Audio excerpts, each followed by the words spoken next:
Kitab Fihi Mafihi, karya Maulana Jalaluddin Rumi, yang menjelaskan tentang, kita kembali dari jihad aksiden, menuju jihad pikiran. Maulana Rumi berkata, sudah lama aku ingin bertemu denganmu, tapi aku tahu kau sedang sibuk dengan kemaslahatan manusia, jadi aku tidak ingin memberatkanmu. Amir menjawab, ini memang sudah menjadi kewajibanku.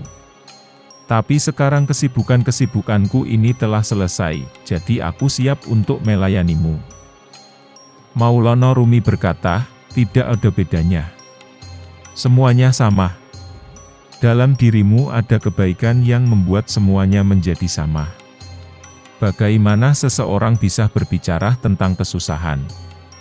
Akan tetapi, karena aku tahu sekarang kalian adalah orang-orang yang dipenuhi oleh perbuatan-perbuatan baik dan bermanfaat, maka aku akan menemui kalian. Sekarang kita akan membahas tentang satu masalah. Jika ada seseorang yang memiliki banyak anak, dan yang lainnya tidak, apakah mungkin untuk mengambil anak dari orang pertama, dan kemudian diberikan kepada orang kedua? Ulama Zahiriyah berkata, kamu ambil saja anak dari orang yang pertama itu, lalu kau berikan kepada orang yang kedua. Jika kamu renungkan baik-baik, sebenarnya orang yang tak memiliki anak itulah yang memiliki anak. Misalnya ada seorang wali, yang memiliki permata di hatinya, memukul seseorang hingga membuat kepala, hidung, dan rahangnya terluka. Setiap orang berkata, bahwa orang yang dipukul adalah orang yang dizalimi, tapi sebenarnya orang yang dizalimi itulah yang memukul atau yang menzalimi. Orang yang zalim adalah mereka yang melakukan sesuatu untuk kemaslahatannya dirinya sendiri. Ya, yang menerima kepalan tangan dan dihantam kepalanya adalah orang zalim itu sendiri, dan orang yang memukul ini pasti adalah orang yang dizalimi. Hal ini dikarenakan ia yang memiliki permata di hatinya, karena ia fana dalam kemuliaan Tuhannya, dan karena yang dilakukannya adalah perbuatan Allah. Sementara Allah tak mungkin dikatakan sebagai zat yang zalim. Sama halnya ketika Nabi Muhammad membunuh, menumpahkan darah, dan menginvasi, sebenarnya merekalah yang zalim dan Nabi Muhammad adalah orang yang dizalimi. Contoh lainnya, orang barat tinggal di barat dan orang timur datang ke barat. Orang barat itu adalah orang asing bagi orang timur. Tapi sesungguhnya orang timur itulah yang menjadi orang asing bagi orang-orang barat. Seluruh dunia ini tidak lain adalah sebuah rumah, tidak lebih. Apakah kita pergi dari rumah ini ke rumah itu, atau dari sudut ini ke sudut itu, bukankah pada akhirnya kita masih tetap ada di rumah yang sama?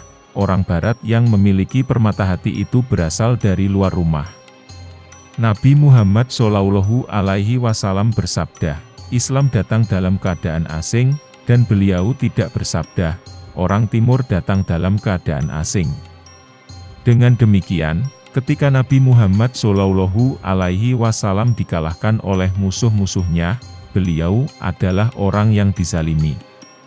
Begitu pula saat beliau menghantam mereka, beliau juga adalah orang yang dizalimi.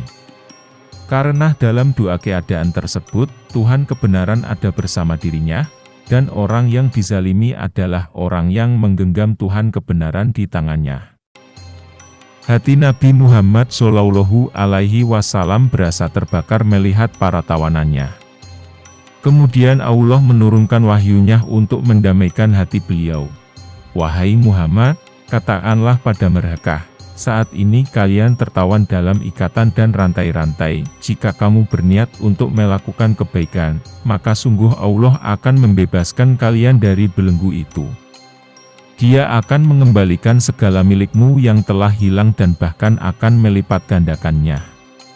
Allah akan memberikan pengampunan dan keberkahan untukmu di akhirat kelak. Dia juga akan memberi kalian dua gudang harta, yang mana salah satunya adalah gudang yang hilang dari diri kalian, dan yang satunya lagi adalah gudang akhirat. Amir bertanya, jika seorang hamba melakukan suatu amal, apakah pertolongan dan kebaikan yang akan ia dapatkan, disebabkan oleh amal yang ia lakukan itu? ataukah itu anugerah dari Allah? Maulana Rumi menjawab, tentu saja itu adalah anugerah dari Allah. Tetapi Allah, karena kasih sayangnya yang luas, membuatnya seolah-olah berasal dari hamba. Karena itu, Allah berfirman, pertolongan dan kebaikan itu adalah milikmu. Allah berfirman, tak seorang pun mengetahui berbagai nikmat yang menanti, yang indah dipandang, sebagai balasan bagi mereka atas apa yang mereka kerjakan. Quran Surat Al-Sajdah, ayat 17. Amir berkata, karena Allah memiliki kasih sayang ini, maka setiap orang yang benar-benar mencari kebenaran akan mendapatkannya. Maulana Rumi menjawab, akan tetapi tanpa adanya seorang pemandu atau mursyid, hal itu tidak akan terjadi. Ketika Bani Israel mematuhi Nabi Musa alaihi salam, semua jalan dibukakan pada mereka, bahkan lautan sekalipun. Lumpur disingkirkan dari lautan untuk jalan mereka. Tapi jika mereka saling berbeda pendapat, maka mereka akan tetap mengembara di jalan-jalan gurun pasir atau berada dalam kejahiliahan selama bertahun-tahun. Para pemandu masa itu bertanggung jawab terhadap kemaslahatan mereka, yang berpegang teguh dan yang taat kepadanya. Misalnya, jika sekelompok tentara mematuhi perintah raja mereka, maka sang raja pun akan memperhatikan kebutuhan-kebutuhan mereka dan bertanggung jawab atas kemaslahatan mereka. Tetapi jika mereka tidak patuh, untuk apa sang raja repot-repot memikirkan urusan-urusan mereka? Akal itu seperti raja dalam tubuh manusia. Selama anggota tubuh yang lain patuh pada akal, maka semua urusan akan berada pada jalan yang benar. Tapi jika anggota tubuh itu tidak patuh kepadanya, maka semua urusan akan rusak. Tidakkah kamu lihat ketika seseorang mabuk karena meminum alkohol, berapa banyak kerusakan yang diperbuat oleh tangan, kaki, mulut, dan anggota tubuh lainnya, kemudian di hari berikutnya, ketika ia sadar, ia berkata, apa yang telah kulakukan?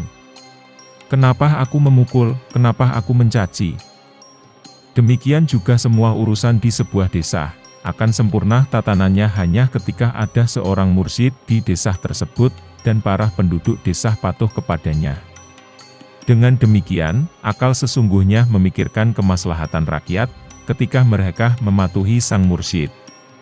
Jika ia berpikir untuk pergi, ia tidak akan pergi kecuali para kaki berada di bawah perintahnya, jika tidak, berarti ia memang tidak berpikir demikian. Sama seperti akal yang berposisi sebagai raja dalam tubuh manusia, jika dihubungkan dengan seorang wali, maka semua eksistensi yang disebut makhluk, dengan seluruh potensi akal, pengetahuan, perenungan, dan ilmu-ilmu mereka, adalah tubuh umat manusia, dan wali tersebut adalah akal di tengah-tengah semua eksistensi itu. Dengan demikian, ketika manusia atau tubuh tidak patuh pada wali atau akal, yang menjadi raja bagi mereka, maka segala urusan mereka akan menjadi kacau dan mereka akan menyesal.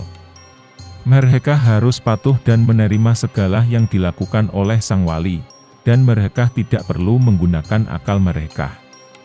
Karena bisa jadi mereka tidak bisa memahami apa yang diperbuat oleh sang wali dengan akal mereka sendiri, maka sudah sepatutnya mereka patuh pada wali tersebut. Ini seperti seorang anak yang diserahkan kepada seorang penjahit untuk dididik. Sudah seharusnya sang anak patuh pada penjahit itu. Jika penjahit memberinya sepotong kain untuk dijahit, maka ia harus menjahit potongan kain itu. Jika penjahit memberikan depun kepadanya, maka anak itu harus menjahit dengan depun itu.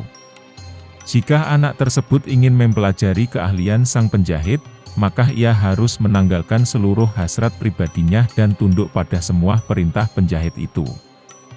Kita berharap semoga Allah memudahkan jalan itu untuk kita.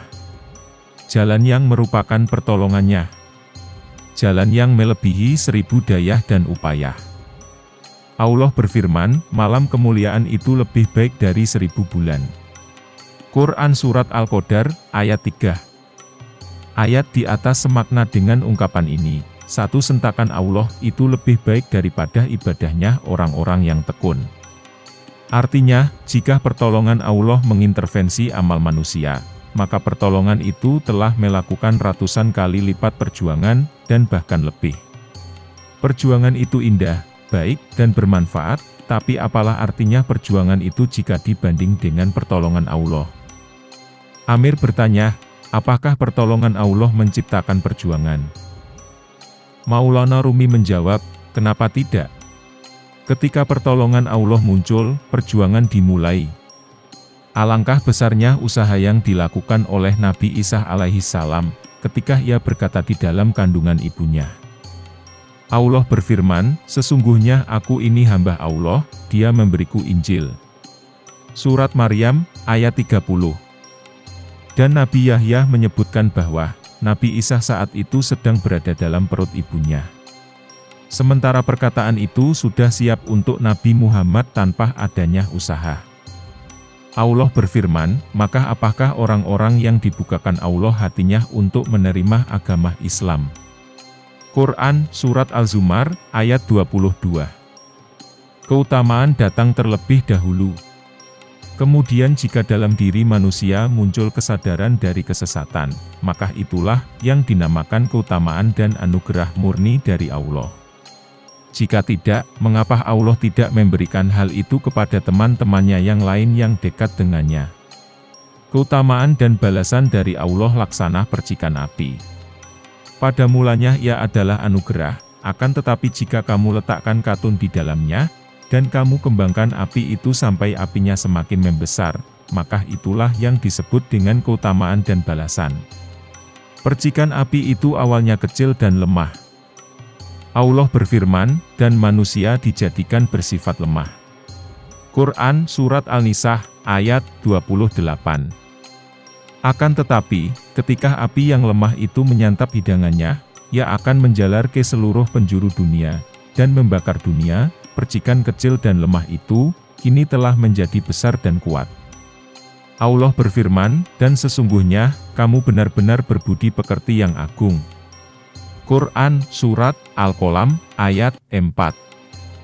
Seseorang berkata, sesungguhnya Maulana Rumi teramat mencintaimu. Maulana Rumi menjawab, kedatangan dan perkataanku bukanlah indikasi dari rasa cintaku. Aku mengatakan apa saja yang tampak padaku. Jika Allah mengendaki, Dia akan menjadikan ucapan yang sedikit ini menjadi bermanfaat, dan menumbuhkannya di hati kalian, berikut dengan manfaatnya yang besar. Sebaliknya, jika Allah tak menghendaki, 100.000 kata yang terucap sekalipun tak akan ada yang terpatri di hati siapapun, melainkan hanya akan berlalu dan dilupakan. Seperti halnya sebuah percikan api yang jatuh pada sepotong kain. Jika Allah berkenan, percikan itu akan menjadi besar dan melumat kain itu. Sebaliknya, jika Ia tak berkenan, 100 percikan api yang dikobarkan pada kain itu akan mati, dan tidak sedikit pun membakarnya.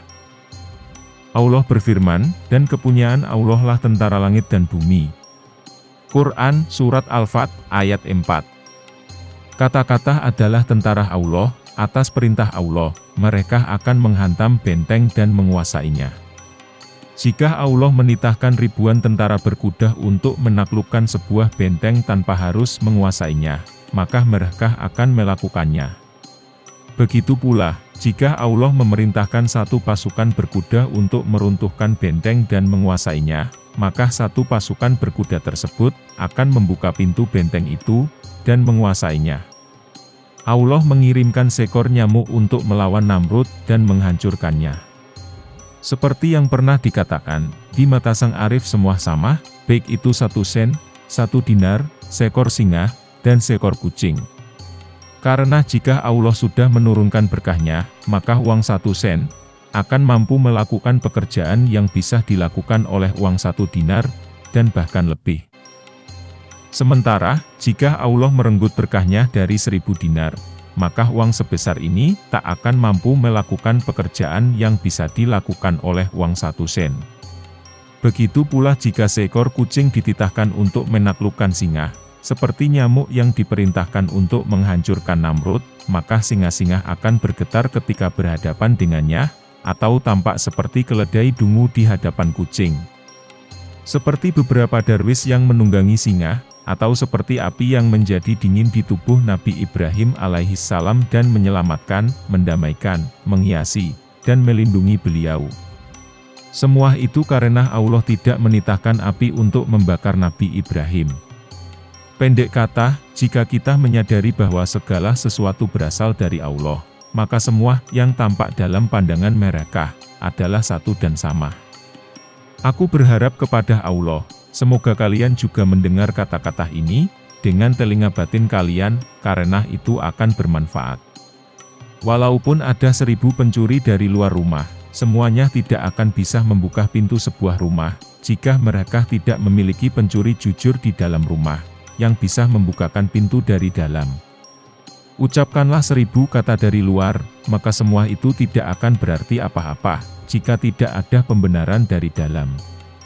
Seperti halnya pohon yang tidak subur akar-akarnya, maka banjir ribuan kali pun tidak akan memberi manfaat apa-apa untuknya. Jika mengharapkan air bermanfaat baginya, maka akar pohon itu harus segar dan subur terlebih dahulu. Sekalipun seseorang mampu melihat 100.000 cahaya, niscaya cahaya itu tak akan turun kecuali menuju asalnya. Nurul Ain. Meskipun dunia dipenuhi oleh cahaya, tak akan ada seorang pun yang mampu melihat cahaya itu, jika di matanya tidak ada percikan cahaya. Asal dari ketidakmampuan itu berada di dalam dirinya sendiri. Jiwa adalah sesuatu, dan roh adalah sesuatu yang lain. Tidakkah kamu lihat ke mana jiwa pergi saat sedang tidur? Sementara roh tetap tinggal dalam tubuh, jiwa justru berkelana, dan berubah menjadi hal yang lain. Dengan demikian, ungkapan, barang siapa yang mengenal dirinya, akan mengenal Tuhannya, ini berbicara tentang jiwa. Maulana Rumi berkata, ungkapan itu berbicara tentang jiwa, tapi hal itu bukanlah sesuatu yang mudah. Jika kita menafsirkan ungkapan itu dengan jiwa, maka pendengar akan memahaminya dengan deskripsinya, yang menunjuk pada jiwa tersebut. Karena ia tak tahu tentang jiwa itu sendiri. Sebagai contoh, jika kamu memegang sebuah cermin kecil di tanganmu, dan kemudian tampak sesuatu yang baik, kecil ataupun besar, di cermin itu, maka sifat-sifat itu adalah milik benda itu sendiri. Kata-kata saja tak bisa mengungkapkan pemahaman spiritual ini. Kata-kata hanya dapat memberikan dorongan internal terhadap pendengarnya. Di luar dunia yang sedang kita bicarakan, ada dunia lain yang sudah sepatutnya kita cari. Dunia ini beserta keindahannya melayani binatang dalam diri kita. Semua hal ini memberikan hidangan pada sifat hewani manusia.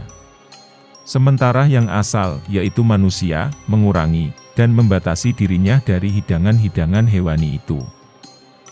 Mereka berkata, manusia adalah hewan yang berbicara. Dari sini dapat dipahami bahwa, dalam diri manusia terdapat dua kecenderungan. Pertama, memberikan hidangan pada sifat kehewanannya di dunia yang material ini, yaitu nafsu dan harapan-harapan. Kedua, memberikan hidangan pada sifat kemanusiaan berupa ilmu, kebijaksanaan, dan kemampuan melihat Tuhan. Kecenderungan yang kedua inilah yang dimaksud dengan inti yang hakiki. Sifat kehewanan dalam diri manusia pergi dari Tuhan, sementara sifat kemanusiaan dalam diri manusia menjauh dari dunia. Allah berfirman, maka di antara kamu ada yang kafir, dan di antaramu ada yang mukmin. Quran Surat Al-Taghabun, ayat 2. Dua manusia di dunia ini saling berperang. Siapa yang akan menang, adalah dia yang dijadikan sebagai kekasih Tuhan oleh nasibnya. Tak diragukan lagi bahwa dunia ini adalah dunia musim dingin. Mengapa mereka menyebut benda-benda sebagai barang yang kaku? Karena benda-benda itu kaku. Batu, gunung, dan jubah yang mencakup semua hal juga merupakan barang-barang kaku. Jika di dunia ini tidak ada musim dingin, bagaimana benda-benda itu bisa menjadi kaku? Arti dari dunia ini sangatlah luas, dan meskipun arti itu tak terlihat, tapi dengan tanda-tandanya, kita bisa mengetahui bahwa di dalam dunia itu ada angin dingin dan hawa dingin yang menusuk. Tak diragukan lagi bahwa dunia ini adalah dunia musim dingin. Mengapa mereka menyebut benda-benda sebagai barang yang kaku? Karena benda-benda itu kaku. Batu, gunung, dan jubah yang mencakup semua hal juga merupakan barang-barang kaku. Jika di dunia ini tidak ada musim dingin, bagaimana benda-benda itu bisa menjadi kaku?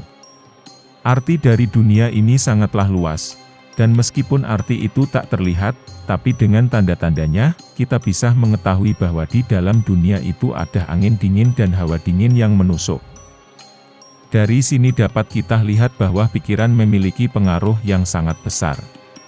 Segala bentuk yang ada di dunia ini hanya mengikuti dan menjadi alat bagi pikiran. Yang mana tanpa pikiran, bentuk-bentuk itu akan mati dan kaku. Mereka yang hanya mementingkan bentuk dan menyibukkan diri dengannya juga mati. Mereka tidak mampu menembus makna.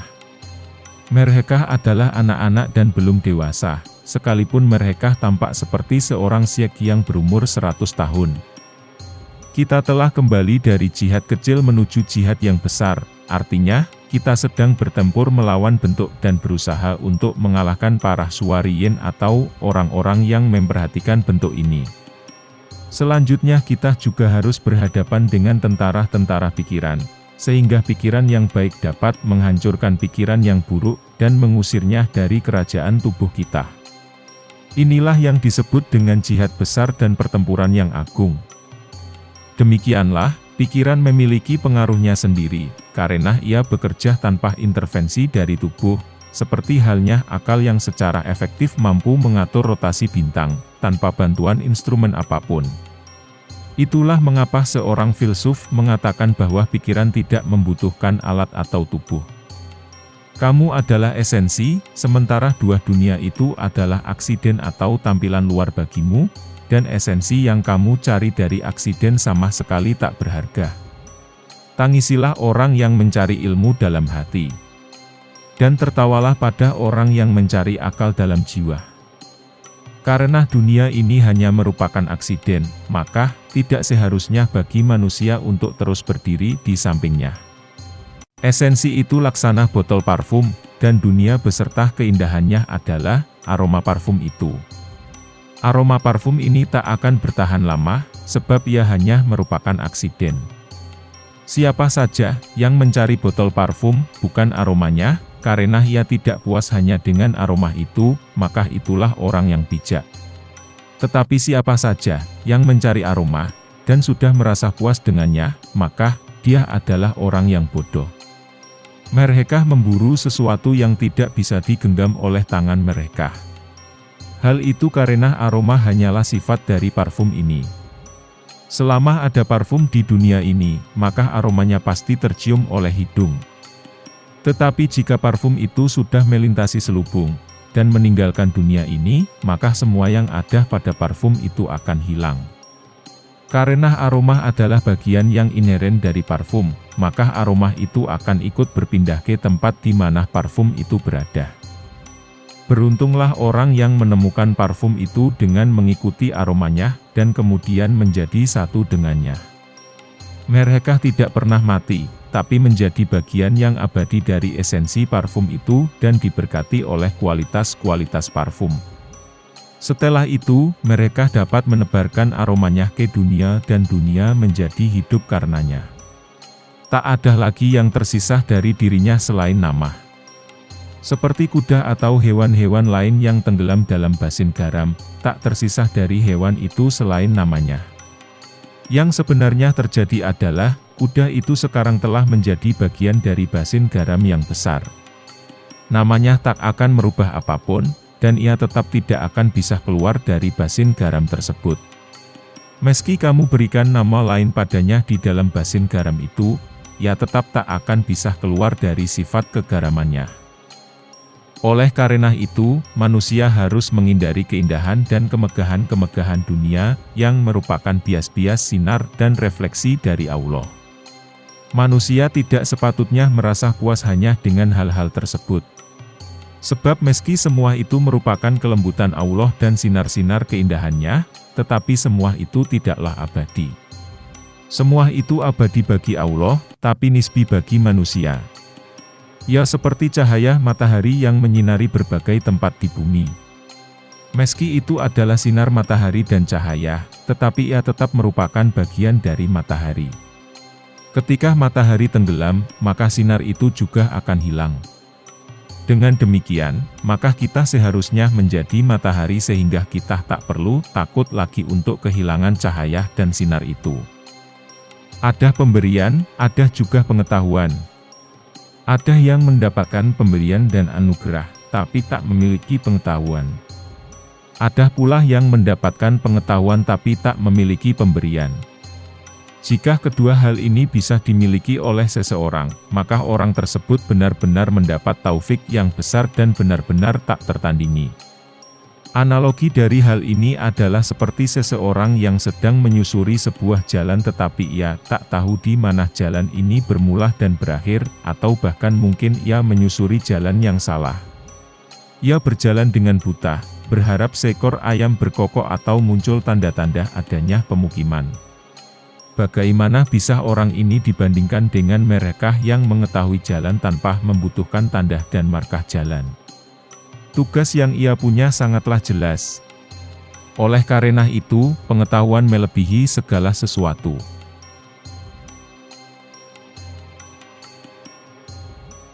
Terima kasih, semoga bermanfaat. Kita akan lanjutkan pembahasan dari kitab Fiqh Ma-Fiqh ini di video berikutnya. Salam hormat, salam seduluran dari Kariring KT Official.